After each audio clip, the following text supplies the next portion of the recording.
बिस्मिल्लाहिर्रहमानिर्रहीम। अस्सलामु अलैकुम वरहमतुल्लाहि वबरकातुह। Welcome to the channel Saliya zone. Respectable audience, अगर आप इस चैनल पर नए हैं तो प्लीज़ वीडियो की जानिब बढ़ने से पहले इस चैनल को लाइक, शेयर एंड सब्सक्राइब लाजमी कर दीजिए। शुक्रिया।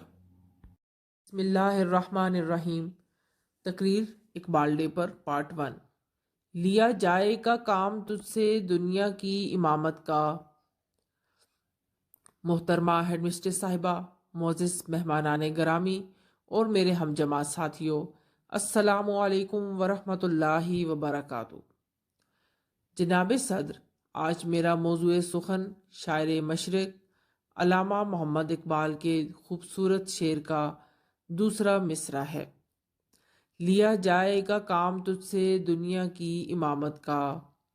जनाब सद, ये शेर अपने अंदर वसी माना रखता है। अल्लामा साहब को उम्मत मुसलमान से बड़ी उम्मीदें वाबस्ता थीं।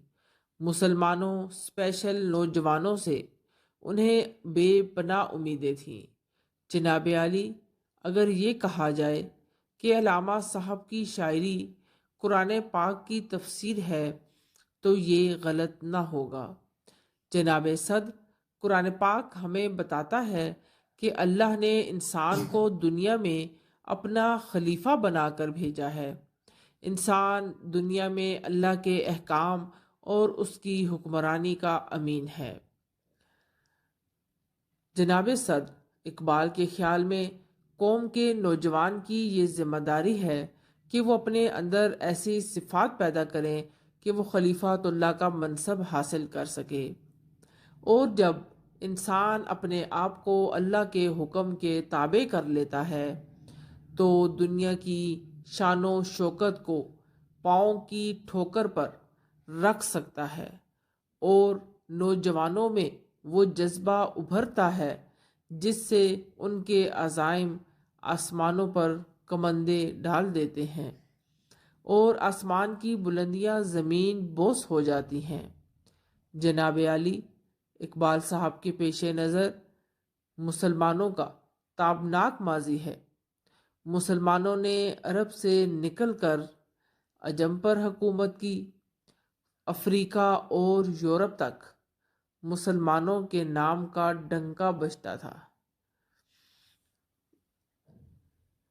दश्तो दश्त सहरा भी न छोड़े हमने, दश्तो दश्त सहरा भी न छोड़े हमने, बहरे जुल्मात में दौड़ा दिए घोड़े हमने। जनाब अली वकार, अल्लामा मोहम्मद इकबाल का दौर चूँकि ग़ुलामी का दौर था, आप मुसलमानों के अंदर आज़ादी की रूह फूंकते रहे। आप मुसलमानों को उनका ताबनाक माजी बताकर उन्हें उनकी जिम्मेदारियां बताते रहे। वो मुसलमानों को खलीफातुल्लाह यानी अल्लाह का खलीफा देखना चाहते थे, दुनिया का इमाम देखना चाहते थे। इकबाल चाहते थे कि मुसलमान नौजवानों की हर तदबीर अल्लाह की तकदीर बन जाए। वो जो चाहे हो जाए, कायनात उसके ताबे हो, वो फितरत के अनासर पर हुकूमत करे और ख़ुद ज़िंदगी उससे ताबिंदगी की भीख मांगे।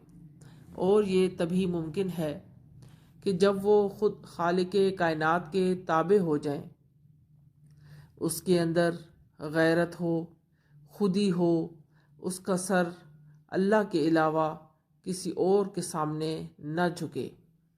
इकबाल फरमाते हैं, गैरत है बड़ी चीज़ जहाने तगो दो में, गैरत है बड़ी चीज़ जहाने तगो दो में, पहनाती है दरवेश को ताजे सरे दारा। पार्ट 1 है, to be continue. Please next video के लिए इस चैनल को लाजमी सब्सक्राइब कर दें। शुक्रिया। अल्लाह हाफिज़।